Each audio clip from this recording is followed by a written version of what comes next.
news, everyone. It's Jake Ciely. And there's a surprise in your cereal box. I'm great. Everybody else sucks. Let's get dangerous. Yes, sir, random kid I just met. It's time to check the list. Oh, wait, you're serious? Let me laugh even harder. You know what? You just made the list. Hooray! People are paying attention to me. It's all in football. Sure, we talk about it all the time. Really? No, burn.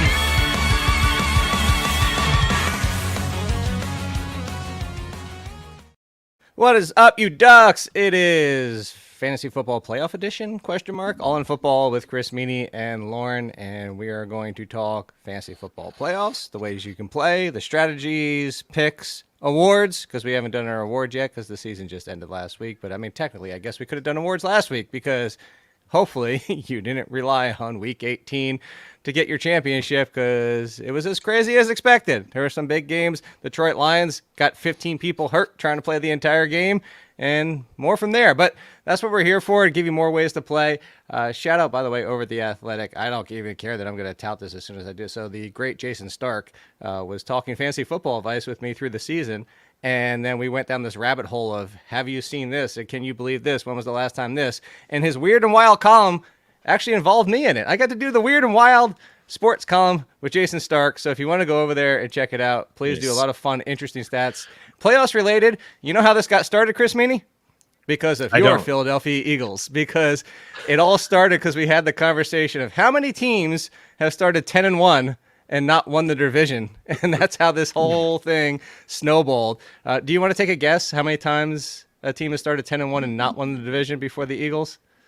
5 times. I know they're the first time since the 70s of the Jets to just do that in general, to start 10-1 and only end up with 11 wins. Yeah, you got the one which you follow. So they're the 59th team to do so. Of the previous 58, the Jets are the only ones that have not won the division after starting. Is it a shock that it's the Jets? Yeah, kind of. A little bit. Here's the good news. I'll give you one little bit of good news before we get to this, Lauren. And of those 58 teams, and the 57 that won the division, now 57 to 59, more than half, 31, actually still reached the Super Bowl, and 14 won the Super Bowl. So there's still hope for your Eagles to maybe turn things around in the playoffs. I know the Ravens, when they won the Super Bowl in 2000, they had a little bit of a slip up down the stretch of the season, and they ended up, I don't know, flipping that switch and getting it done. But I don't have any hope for the Eagles. I think that they can get by the Bucs, but I think they'll be hard-pressed to get by the Niners or the Cowboys next round. Yeah, how many of those teams had an injured quarterback and an injured wide receiver one? Yeah, I mean, what, the last game? I don't know. That's like scary. So none of them have lost 5 of their last 6. The Eagles are the first to do so. So Ooh. That's a big thing. Yeah, A.J. Brown heading for an MRI. Speaking of which, Lauren, headed for an MRI today. Going to find out the news on him. Wearing these, congratulations, Houston Texans, division winners. Broke the curse. Not only did they get in, actually won the division. I even threw something in there because that's where I went. It was like, in my mind, I'm like, how many times has a team gone worst to first, but with a rookie quarterback?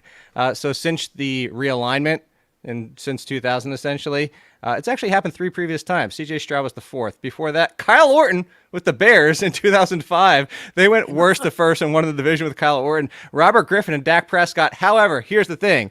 The Texans are the first team since alignment to do so with only 3 or fewer wins the previous season. These are the kind of stuff that you can find in there. So kudos to the Texans. And, we could have probably included Tank Dell in our awards that we're going to talk about today, but he got hurt. I think he might have been in our awards. We're going to get to those in a second. But here's the news right off the top. I know Lauren is definitely celebrating one of these because the Chargers coach got fired a few weeks ago, and Brandon Staley, she's still happy about that. But also, we have no Arthur Smith, no Mike Vrabel, no Ron Rivera. Big 3. The Vrabel one is surprising. That's the only one I really want to talk about right now because Arthur Smith, well, I guess, let's pivot that. We're going to save Arthur Smith because he loops into the awards. A little hint there. The Ron Rivera one, there's so much change there. They might have a new quarterback. Bieniemy might not be back. I mean, there's a whole lot of, so that's kind of a big up in the air. But the Vrabel one, I think, you know what it helped Meaney is having a wide receiver like A.J. Brown might have helped him continue his career. Big time. At least they has Traylon Burks. the thing is like whether you disagree or agree that it's too much hate on him if Vrabel didn't really deserve it. What do you think about this team next year? Is this almost like, if you look at this landscape of the roster, probably going to try and give Will Levis a year. He got hurt, so Tannehill came in, but Henry might be done, Lauren's boy. Treylon Burks / DeAndre Hopkins. I mean, do you just move on from Hopkins, try to trade him at this? Like, because I'm looking up and down this roster, and this might be one of those teams where it's like, I don't really want to draft anybody in 2024 from the Titans. I think it's probably going to be one of the worst. Spears? Sorry. Yeah. Go ahead. Tajay Spears is very interesting. He's been somebody I think we've talked about on this show, certainly on Mean Streets, is a great buy low candidate. Now everybody sees Derrick Henry with the microphone at the end of the game, basically saying goodbye to the fan base. The writing was right there on the wall. Now the cost is going to be a little bit more expensive to acquire him in the offseason, but I would expect him to be the guy there in Tennessee. But Jake, it's going to be a very bad football team. It's been a bad team for the past couple of years, but Vrabel's just a hell of a coach, and he's gotten the best out of what he's had. They've drafted poorly. You're right. Like, the management trading AJ Brown and saying, no, we'll just be able to replace him with Treylon Burks is a huge mistake. Now you're going to Will Levis. I'm not going to be interested in things are going to happen for agency draft, but I think this is going to be a bottom 5 roster. And I think they're doing Vrabel a favor by getting him the heck out of there. The bottom 5 offense, and ask Lauren the same thing, because everybody is on Tajay Spears right now, and people who do play Dynasty or even looking forward, if they don't really address that position outside, they're going to draft somebody probably, or maybe sign a free agent cheap, because you do need somebody behind Spears. But assuming they're going into Spears next year like a Rachaad White, which we'll talk about later in the show. We just saw what Rachaad White did, but the Buccaneers offense was better than we expected. At the beginning of this year, people were like, RB2 because RB1s don't finish on a bottom 5 offense, but it ended up not being a bottom 5 offense. So do you think that Spears should be in that fringe RB1 conversation, or this is one of those offenses where you're like, it's not Baker Mayfield, it's not Mike Evans, it's not Chris Godwin turning things around. This is still going to be a bottom 5 offense. I still think okay, so I'm going to say yes to both of those. I do think this is going to be a bottom 5 offense, but I wouldn't be surprised if Spears does kind of creep into the fringe RB1. I think more realistically, high-end RB2 is where you should be looking at him, where you should be drafting him.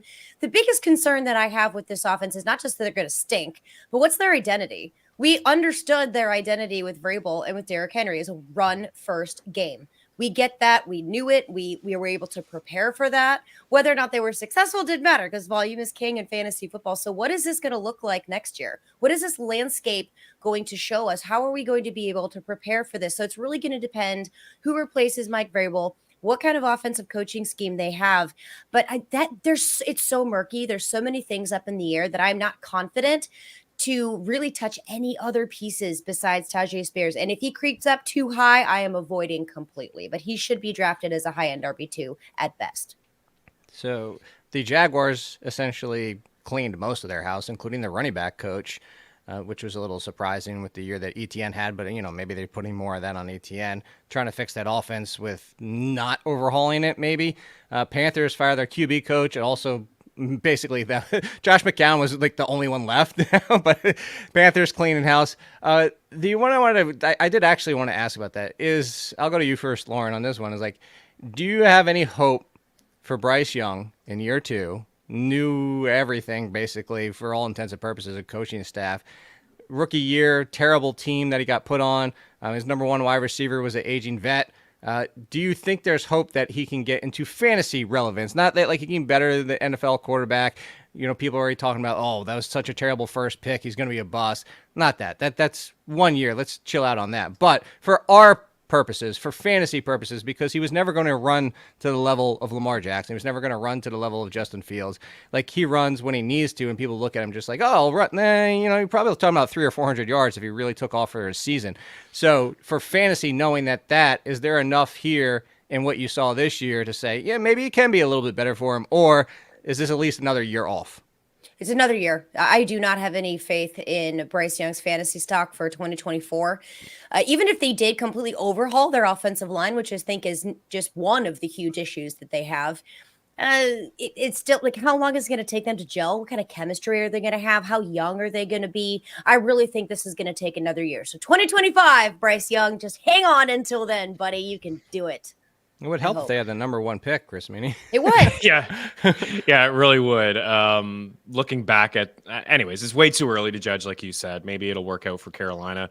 They need some creativity with their offense. Bryce Young had one of the lowest ADOTs in all of football, didn't take any shots down the field. His wide receivers didn't get any separation. Lauren mentioned the offensive line was awful. So there's a lot they need to address. I would say it does start with the offensive line. Protect your young quarterback. That's what they should do. Invest in the O-line and then work your way out after through the draft. I'm sure there's going to be some sort of wide receiver they try to get for Bryce Young as well. They were aggressive in the offseason, spending some money on Miles Sanders. Quicker for sure. 7 seconds into a play. That's the thing when I watch them.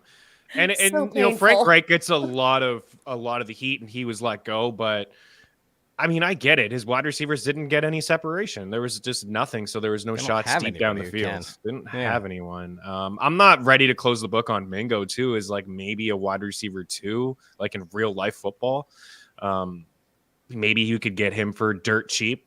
I would say that they have to try to bring in an alpha, maybe draft one. I don't think they'll be able to. An alpha who sign can anybody separate. off the street. That's the biggest thing. Like alpha who can Yes. separate. Like, and no, I'm serious because No, like you're that's not the thing wrong. is you need somebody to open quickly, and then that helps the offense and it helps Bryce Young so that when he doesn't have time. And part of the reason is too, like no jokes aside. The height matters. The height matters when you can't see over your offensive line. Like I know height gets overrated and like, oh, you can never be a good quarterback. And we have how many sub 6 foot quarterbacks in the NFL? I mean, we have potential Hall of Famers that are like playing right now. Whether or not you like them or not, you can guess who I'm talking about. But the point being is, it still comes into play. And when you have an offense when you have that, what helps Kyler Murray is people getting open quicker. Like that's why I never expected to be this bad, but this is why I was never really on Marquise Brown as being like, ooh, top 15 with Kyle Murray and everything. Like just because it was going to be too inconsistent is the Gabe Davis side of things. But let's talk playoffs. By the way, congratulations to everybody who won their playoffs and championships. I see Nathan in there saying thanks. Kyle was saying thanks. No, Jay, we will not talk about the 2000 Super Bowl where I left at halftime, walked into the other room, and waited to hear the commercials and come back and watch the commercials only because of how bad that Super Bowl was, if you understand what I'm talking about.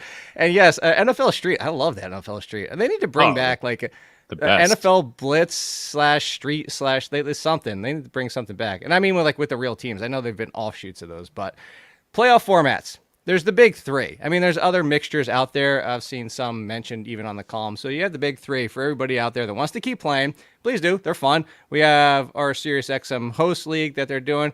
Although I started putting my lineup together and it won't let me leave the kicker spot empty, and I'm really upset about that because I just want to leave it empty because it's stupid. And actually, I was thinking about just pulling out altogether because of it. It's like I do not play with kickers. No, I like just going to leave my team empty. I'm going to pick all inactive players. But anyway, draft and hold. And so basically draft and you keep everybody throughout, whether that's only starters or 2 or 3 people on your bench to fill in if somebody gets eliminated or hurt. You could do it either way. I've seen some people that argue and they want only the starters because if you pick the wrong teams and your guys are out, you're screwed. But at the same time, like I think at least 2 or 3 bench, in my opinion, just a small bench. Rolling bonuses, which NFL.com doesn't do anymore. I just found that out this year. Yeah. I missed it. This is so much fun, like because you can pick players, and the longer they're on your team, the more the bonus points go up. So if you pick somebody in the Super Bowl in the first round, you get all that bonus. By the time you get to the Super Bowl, it's 8 times what their points are. But the problem is like, do you pick somebody on a bye because you think the Ravens are going to... I thought it was a fun strategy. I always played that at least once. And then, of course, one and done, which is what we're doing in the SiriusXM League, which is if you pick anybody, you can't use them for the rest of the playoffs. So let's start there because that's where we're in, is the SiriusXM one.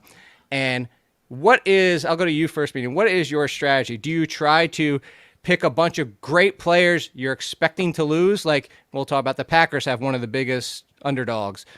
Who's the other one it's the Packers and why can't I think off the top of my head? There's another one that's The really Steelers. far in. Steelers, thank you. Packers and Steelers, both huge underdogs. So load up your team on Packers and Steelers because you know this is going to be it, and you get all the stars off of them. Do you try to play a mix? Like, how do you approach your one and done strategy? knowing it's one and done. That's it. Yeah, it's my favorite format. I love it. I think you need to play out the picture in your head too. You have a playoff bracket. You got to feel like, you just have to take stands. These are the teams that I think are going to go the distance. These are the teams that I think are going to get bounced. Yeah, Packers. I think the Packers could hang with Dallas, but I don't expect them to really do a whole lot. So Jaden Reed, Aaron Jones, these are guys that are going to be on my radar this week. I don't know if I'm going to really roll the dice on the Steelers. I don't expect them to win, but I also don't expect them to score a whole lot of points. I just don't want to play Najee just for the sake of playing Najee Harris or George Pickens and Deontay Johnson and have these guys maybe just get zeros. But it's exactly my strategy. I'm taking some players, even Philly and Tampa. I'm probably going to load up on some players in that game too, because I don't know really who's going to win, but also I don't feel like they're going to be a part of my future plans moving forward. So one and done, like there's some teams, my final four, I don't know if we're sharing secrets, but Baltimore, Buffalo, and we're going to talk about it later or not, but Baltimore, Buffalo, San Fran, Dallas, like that's my final four, and I'm going to try to save some of those players on those teams for a little bit later on. So yeah, I'm this week in particular, some players that I think are going to get bounced. I'm going to go that way, and just kind of continue that in the next round. Some teams that I don't think are going to move on. I also think that there's something to be said about a strategy of maybe keeping like one side of the conference. Maybe it's the NFC, and just this week, next week, loading up on just AFC players and AFC teams. And I've done this before and it's worked out. And then you get to the Super Bowl or you get to the conference championship week, and then you can just load up. You're most likely stacking. Say you just left San Fran and Dallas and you didn't use them. Then you get to the Super Bowl and you have like basically an entire squad. So you're not, going to the Super Bowl with just like nothing. You have one team and then you just load it up on AFC. Maybe you think that the AFC path is a little bit tougher for certain teams and you just play a bunch of those players on those teams. And then you have, a full squad in the Super Bowl, whether it be Dallas, whether it be San Fran, or I don't know, some surprise team in the NFC. Lauren, after all yeah, that. I'm gonna echo what you said at the beginning. I just think it's an interesting strategy. Your second one, I hadn't thought of that one. Just kind of loading up conference. That was interesting. I was mulling that over in my head. But yeah, I try to go to the end and work backwards. That's kind of where I go. So you said final four. That's a good idea to do as well. I was thinking final two, and then you just kind of keep working backwards because you can only use these players once. If you think they're going to get bounced, use them now. Get your points. Don't waste it. Well, to go back to what Meaney said, do you ever sit there and go like, well, Eagles, Buccaneers, I could see going either way, or even, going back to like Rams, Lions, I could see either one of those teams winning. So I'll just pick off the big pieces from those two because, yeah, I don't get to use them in the next round, but I'd rather do it now because one of them are going home, and I'm not really certain who it might be, even like whatever confidence you have. So, like, is there an argument, Lauren, where you sit there and say, like, this actually goes to Meaney's point of one side of the bracket, but also I think it's one specific game of going and saying, like, a Goff, Amon-Ra St. Brown, Cooper Kupp, Puka Nacua, Jahmyr Gibbs, Kyron Williams, and it's like, yeah, you're loading up on one game, and if that one game goes south and it's underscoring and very disappointing, you're kind of screwed. But at the same time, do you think either one of them are going to the Super Bowl? Probably not. And at least, yeah, sure, one of them is going to be in the next round, and people are probably going to load up on that one team in the next round, but at least this way, you get all of them. Like, if you don't pick a bunch of them, you're going to miss out on at least 2 or 3 of them because they're not going to be there the next round. Yeah, exactly. Yeah, it's interesting to think about and play around in your head.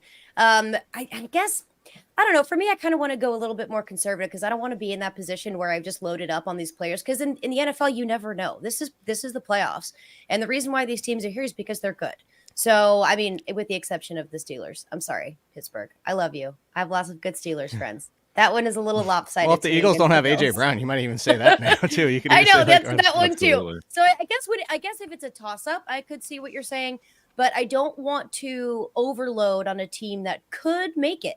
So I don't know if I would do that with the Rams specifically. You were talking about Puka Nacua, Cooper Kupp, all that. I don't know if I would do that with that particular team. So I think it's just wherever you think your gut is going, which is why I say kind of. I'm in on that game, Jake. I think like loading that one up. I just think when Lauren brings up a good point about the Steelers, like she's not totally into them, and I'm not either. Loading up on that big game, like there's just no point, in my opinion, to say, oh, I'm going to just pick Pickens and Deontay and Najee just because these guys are going to get bounced. And again, what could you get from them? The floor is extremely low. You don't know how many points you're going to get. forget the Steelers. And then you have Kyle's saying it. You have a potential shoot it here, 50 plus points in a Lions secondary that can't really stop anybody at the moment. And we know that they can score at home in Jared Goff. So you are kind of getting ahead of the curve. And yeah, you're not going to have one of those teams going to win. And then you don't have them for the next round. But then again, maybe then you can just continue to load up in the NFC conference where you save the Bills, you save the Ravens, you save the Chiefs. One of those three teams can help you out in the conference championship week or the Super Bowl. And you are ahead of most people that are thinking, yeah, I'm just going to roll with the Steelers, or I'm going to play Chris Godwin and DeAndre Swift and hope like one of those guys kind of. So this is why I actually like a combination thing. I play in one where it's not one and done. It's what would you call it? Because it's draft and hold and one and done. One and hold. Maybe that's the way we call it. Because draft and done. No, that would not work. One and hold, maybe, because that's not fun. It's one and done in the fact that like I could. So what I was talking about here. So most of these formats are one quarterback, two running backs, two wide receivers, one tight end, whatever. Maybe a flex. Because the whole point is once you get to the final four, final two teams, you're not even going to have enough players. So in this round, you actually miss out on having like a full lineup of like three wide receivers and a flex because you could bring up the Dolphins and Chiefs. And if you're attacking only those two games, you don't even have enough spots to get everybody you would want to get. So I don't know I should ask the guy who came up with it. It's one of my buddies. We do it. It's a home league. You can draft and keep playing that person, but once you drop them, you can't ever use them again. So like, yeah, so you see what I'm saying? So I could be like, oh, I'm going to use Tyreek Hill this week. But like, let's say next week, they face the Ravens. Somehow I'm trying to think because they would be the lowest seed if they won, unless somehow the Steelers won, which isn't going to happen. So like, it'd be like Tyreek Hill against the Ravens. Like, maybe, I'm going to steer away and go to like Deebo Samuel. Well, then I can't go back to Tyreek Hill if they pull the upset again. Right. But I could keep Tyreek Hill all the way through if I wanted to. So you see what I'm saying? It's kind of, I guess, like I said, it's a one and continue. I don't know. Power one up. I don't know. Move along. I don't know. We need a word for that one. So that is your favorite, though? That's your favorite, the one and done? I love one and done. It's super fun. There's a lot of strategy behind it. You can get into a tough spot. I mean, I've had success, and I've also had teams that have just blown up in my face. I've done it the wrong way. I think you're thinking in different ways. You're actually thinking about teams that are going to lose. It's like, Tyreek Hill. I think that Miami's in trouble this week. Yeah, this is a week play Tyreek Hill and one and done. Maybe in a draft and hold. It's a guy that you let fall down the draft board. Like, I'm not interested in Tyreek Hill at all. I have him ranked in a draft and hold as wide receiver 8 or 9. I just don't feel like it's a player that you want to take in that format. Then let's do this. As we've broken down, there's obviously some extra strategies you can ask, like picks and stuff like that. DFS, I didn't really think we need to go into that. If people play it, they play it. And at this point, everybody knows. But we'll run through because I want to get time enough to get the awards in for today's show. But Browns at Texans. The Browns are the favorite on the road because the Browns have been amazing. Joe Flacco's been elite. You taking the Browns or the Texans, Meaney? No, not spreads, just straight up. The spreads is a whole nother show. That's not us. I'm gonna take the Browns. Just quick analysis. It's tough to beat a team a couple times, twice in 2 or 3 weeks, but I think this defense is legit. Flacco just went and played the Texans a couple weeks ago and had nearly 400 yards. Cooper's been great. Njoku's been great. It really is the defense and a veteran quarterback who's played double-digit games on the road in the playoffs as opposed to C.J. Stroud. I think C.J.'s awesome. I think he's a superstar. But I think that I'm going to lean with the defensive squad in Cleveland. Yeah, if Tank Dell wasn't hurt, I'd be going the Texans. But he is, so I am going the Browns.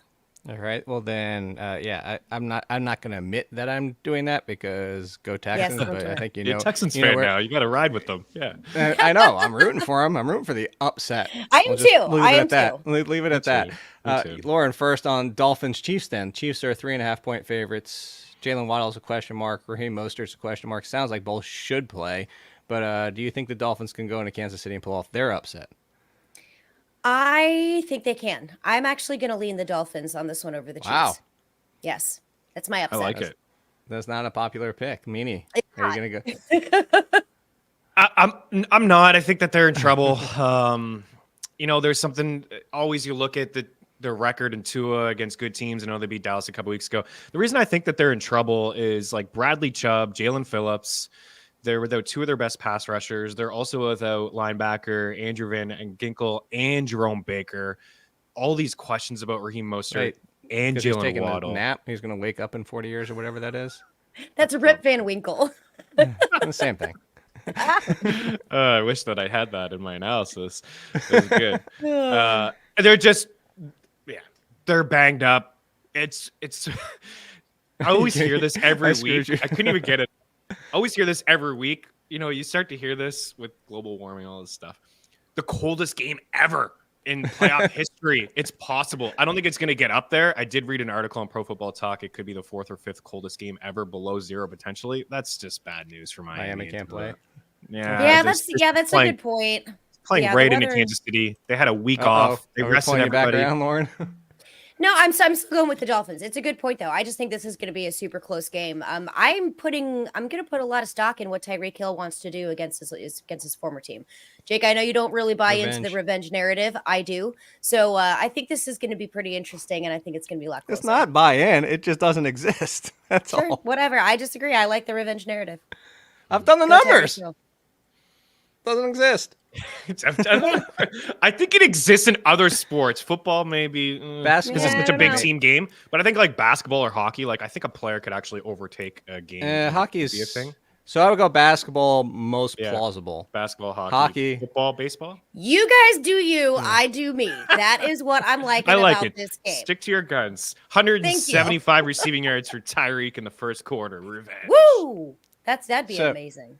That would be unreal. Does anybody want to try and take the Steelers or Packers, or can we move on from them? I say that the Packers probably have the best chance because they can run the those football. two. Yeah, Aaron Jones he's looked really. Where was he all year? The last 3 weeks, his team was averaging over 150. Jordan Love over the last 5 weeks, QB1. Exactly. Jordan Love, QB1, playing really good football. If they have their weapons, I'm talking Christian Watson as well, needs to be included in this offense, whether it's a pitch count or not, just have them on the field here and there. And we know that the Cowboys can lay an egg. That's really it. McCarthy can get out-coached. LaFleur can out-coach him. This team has a history They already put that out there. They already said that there's the rumor that McCarthy, if he ends the season a terrible loss, by the way, speaking of the Dolphins, on him and the boys. My buddy is a Dolphins fan. I'm pretty sure he's already drunk because he sent me a text message speaking to go back to the coaches things. He's like, "Hear me out on this. The Bills get upset, and so they trade to bring back Dable, and then what do you say? Vrabel goes to the Patriots." And Bill Belichick goes to the Giants because of he can come back full circle. And I'm like, dude, you were like, what is on? It's Always Sunny in Philadelphia, like with the chart thing. Like, come on, like I want what he's drinking. Put the beers down, dude. Like, take a second. All right, so the two tough ones: Rams at Lions. Lauren, are you going with your Lions? You're sticking with your Lions now? No, this is so disgusting. There is so much about this game I freaking hate. So if anyone doesn't know, I'm from St. Louis. Ergo, I despise and loathe and detest the Rams. However, I'm also a Lions fan because my husband is, and we love Matt Stafford. So here's what's going to make me mad about this game. The Rams come in to Detroit and off the Lions with Matthew Stafford. This is going to be like a knife into the heart of Detroit. Like straight into your heart, twist it, yank it out. There it goes, still beating on a spear. Whatever, a spoon, just because it hurts more. Kevin Costner. There you go. Actually, it wasn't him that said it, but you know the movie I'm referencing. It's gonna suck. With that being said, Meaney. I'm going the Rams. After all that, I can see it happening.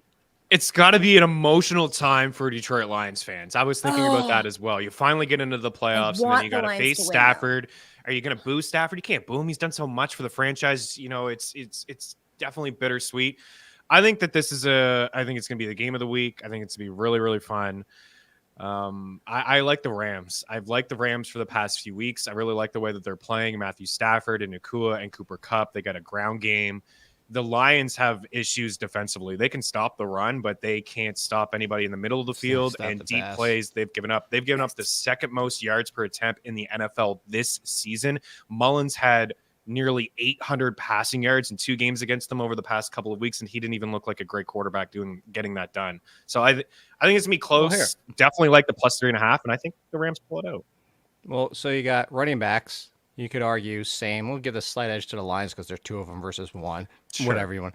Let's go quarterback, taking Stafford. Wide receivers, taking the Rams because they have more than one, as great as Amon-Ra St. Brown is, but same tier of Kupp or Nakua. And here's the biggest factor.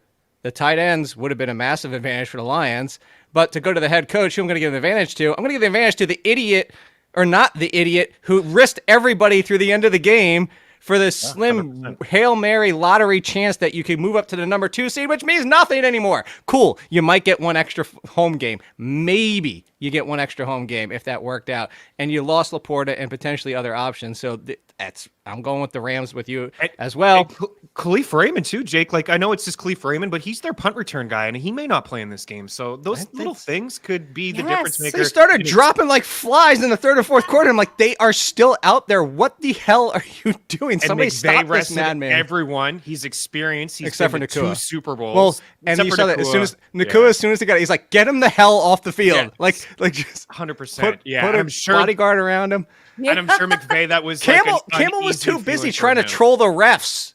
That's all And he's they're doing. still talking about that in Detroit, by the way. So I'm a big believer in learn how to lose before you learn how to win. And this is an inexperienced coaching staff. I love Campbell. We all love Campbell. What he's done with the Lions is great. He's a great head coach. He's going to be great for years. But McVay's got the experience. He was already thinking ahead about this potential matchup. They could have lost that game. I was They going went to for like win the at the end, experience too. Stafford versus Goff in the playoffs, Exactly. pressure wise. So your Eagles, Meaney, you get to go first in the last one. Oh Can my they? goodness. Can they hold on as favorites? Should they not be favorites? I gotta tell you, I did the last Washington Huddle, the local show that it's Washington Commanders related, but we talk fantasy every single week. And they asked me 2 weeks ago, this is before Week 18 even happened. They're like, "Who are your picks for the Super Bowl?" I was like, "Ravens." I was like, "Eagles," because I think they can get right and surprise everybody. And I even said, I just don't want to pick Ravens for 49ers because I don't want to just be like, the chalky ones. There's no way on earth. AJ Brown might not play. Devonta Smith is still banged up. I'm guessing should play. DeAndre Swift is banged up. There's no way. I don't even know if they get past the Buccaneers now. I agree. I mean, I've been picking against them for weeks. You guys have called me haters. I've seen it firsthand. The talent is you're there. just a Philly fan. It's different.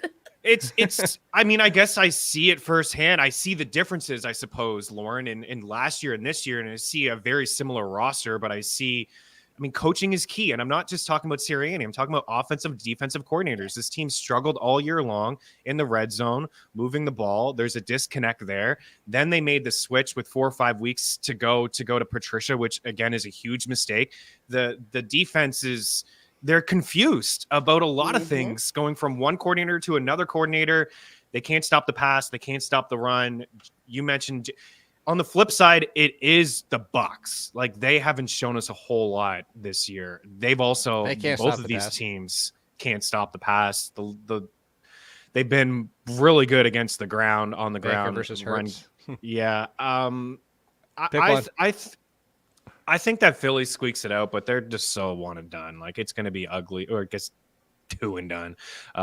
Maybe they squeak this out, but if it comes out that AJ Brown can't play, that will be enough for me to pick Tampa Bay. I thought it was going to be a pick 'em. I'm surprised that the line is actually moving in the Eagles' favor at -3. I would be all over Tampa +3 if you're in a pick 'em pool. I don't know what to do here. I'm going to go Buccaneers. It's probably the safe play. I mean, it's the home. injuries. The Really, smarter honestly, play at this point. it is exactly for what you did. It's the confusion in the coaching. Too many shakeups, I think, happened too late in the season. I'm just echoing everything that you just said, Meaney, so I'm not bringing anything new here. The injuries are too big for me, too many big stars that are out, and I think the Buccaneers can get it together enough to be able to take advantage of the weaknesses in the defense. The spread that I see on the show sheet here is -2.5. It's not a lot. So, man, this is going to be a close game, but I'm gonna go in favor of the Buccaneers, assuming that all of these guys are banged up and will not be fully healthy playing this game. From a talent standpoint, Jake, they're more talent, but it's the coaching. It's what we've talked about over the past couple weeks. Also, Jalen Hurts broke his finger. Like, that really disappoints me. I just don't know how Patricia's getting a pass over here. Or Oh even my Rupert goodness. So let's talk good things then as we finish things up. So 4 awards to give out just for some fun in the fantasy world as we end this, and feel free to chime in with yours if you feel like. But we're doing something a little different because 2 of the awards are obvious as hell. And that's why I said, Meaney, you can go first, is MVP in fantasy not named Christian McCaffrey. Because you just got to take him right. The Christian McCaffrey Award of 2023. Who would it go to, Meaney? Perfect. Yeah, it's a good call. I went with Rachaad White. I thought Rachaad White had a very slow start to the season, but he did exactly what you wanted for a guy that you were drafting, quote unquote, in the dead RB zone as like RB 22 to 26, 27. He finished as RB 7. He had 64 grabs, which was inside the top 5. So he topped last year's 50 catches, and he was fine down the stretch as well. The last 4 weeks of the season, he was RB 6. He had back-to-back 20-point showings for you. Week 17 was a bit of a dud game, but he got you to week 17. Again, it just says you're RB2. A shout out to Bryce Hall.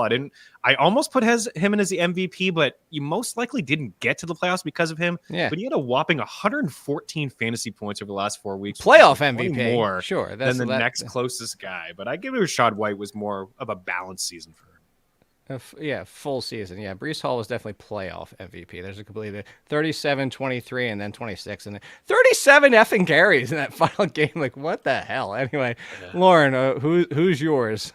Mine's very chalky. I'm going Jalen Hurts. Speaking of the Eagles that we were just talking about, he averaged about 23.1 fantasy points per game over 17 weeks. He only had 2 games that he was below a QB1. So he was up there constantly, except for 2 games. So mine's very chalky. Jalen Hurts, MVP. So I don't mind Rachaad White. I could have thought about, if not getting hurt, Raheem Mostert. Could also do the same for Tyreek Hill, but kind of Tyreek Hill was at the end in the playoffs. But you know who wasn't at the end in the playoffs, and you know who was even better to start the season than Rachaad White, was CeeDee Lamb. I mean, you talk about somebody, it was right after the big names of Shamar Chase and Justin Jefferson. And if you look at this, he had 9.7, 8.2, 6.9, 3 of the first 5 games, but then no fewer than 13 points. And then the biggest thing, like I said, from week 13 on was averaging over 20 points per game, including 22 and 36 in your 2 big playoff games that you need. So I'm going CeeDee Lamb, and I'm going to go up first as we rotate this. For waiver wire, and the waiver wire was the other one that's too obvious.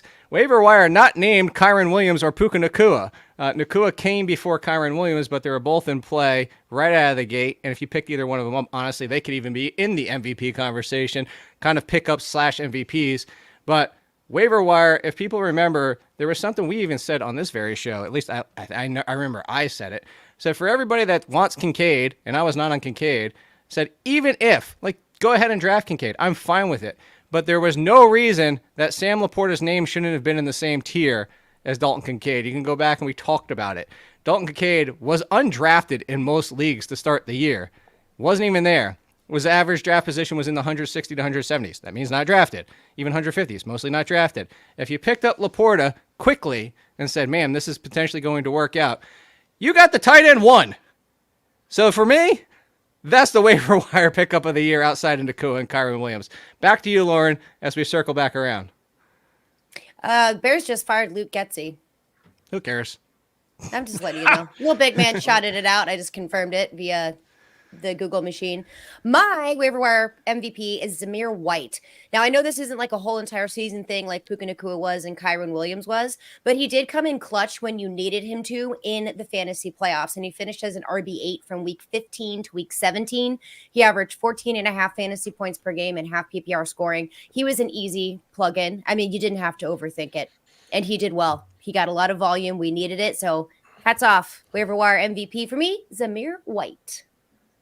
Meaney. Very nice. I went with Jaden Reed. I know we talked about him as a late round target too. I think Puka Nacua, Jaden Reed, Michael Wilson didn't work out, but Mingo didn't work out. But these were some wide receivers that were very, very cheap, or if you're in a shallow league, you picked them up later on. And down the stretch of the season too, I think really from week 10 on, double-digit fantasy points in every game but one. He didn't play week 16. Maybe he let you down there, but week 17 had the 23 fantasy points, 8 receiving touchdowns, was used like Debo. It came out of my mouth a couple times this year that he looked kind of like Debo, some end arounds, get the ball in his hands. So now he's moved up, I guess, in the conversation as a wide receiver 3 at worst, I suppose, next year in drafts. It'll be interesting. I mean, I also think like Dentavian Wicks has a chance to be the one there. I mean, either way, you got Reed and Wicks, and you're going to get knocked down Watson to 3. Essentially, you just turn him into Nate Washington because he needs to be. So, all right, you get to go up first on this one, Meaney. And for your bust, I want to include the question of, does the firing of the coach make you feel any better about next year? It does, yes. Bijan Robinson. I know at the end of the day you're going to say, He was going to be mine too, RB1. but I left him for you, Meaney. I knew you were going to pick him, so I left him for you. I appreciate you there. I think as a show, we can collectively say that we were just not on him on his draft price as RB2, RB3, first round pick. He, again, end of the day, you're looking, he finishes a borderline RB1. I don't care about the final week of the season. Before week 18, he was 20th in fantasy points per game. He had 2 carries inside the 5. This was not on him. This was on Arthur Smith. 100%. Tyler Algier averaged 10 carries per game down the stretch of the season. Cordell Patterson was getting work inside the red zone. There is a reason that Arthur Smith is now jobless. You don't spend that kind of capital and not use a guy like Bijan Robinson. There was a game where he had negative fantasy points. I don't know if he was sick. I don't know if he went out the night before, missed curfew. It's just all bad vibes this season, unfortunately. And I will be in on him next year. I already did my way too early rankings. I have his RB5. He may even go to RB4 or 3 now that we're going to see a coaching change. And if it was Vrabel that went there, maybe he's my RB2. Yeah, mine is also a coaching situation. My bust is Austin Eckler, and that breaks my heart because I love Austin Eckler to the moon and back. But he finished as an RB29, and yeah, he did miss a little bit of time, but on the games that he was playing, it was very subpar. He averaged 11.7 fantasy points per game. I think he missed about 3 of those games. He had only 5 games as an RB1, 6 games as an RB26 or worse in half PPR scoring. That was very depressing to watch. So hopefully next year I'll be on a new team, invigorated, and ready to go and smash in fantasy. Let's hope. Fingers crossed. And also, shout out to Trey McBride, too, for the waiver wire. I saw that in the comments. I just wanted to agree. That comments as well. The bust for mine is watching Sam Howell not know that Jahan Dotson exists and looking at everybody else for the entire season. Not sure. Like, there was a lot of excitement. Sam Howell, we nailed that call as a QB to wait on. Although, you know, obviously we all said this throughout the year too, is that watch for the playoff schedule, and that came to fruition. It was something to worry about, but at least he got you through week 10 or 11.